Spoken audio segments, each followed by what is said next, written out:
جب متحدہ ہندوستان تھا تقسیم سے پہلے انگریز گورنمنٹ تھی،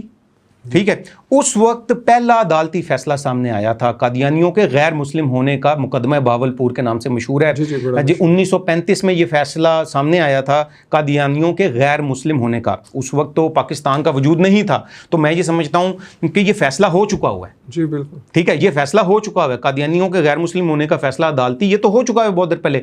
شرعی طور پہ، اسلامی طور پہ تو قادیانی غیر مسلم ہیں، اس کا تو فیصلہ اس کے حوالے سے فتاوا اور دیگر چیزیں تو بہت پہلے سامنے آئیں، لیکن جو عدالتی فیصلہ اس ہمارے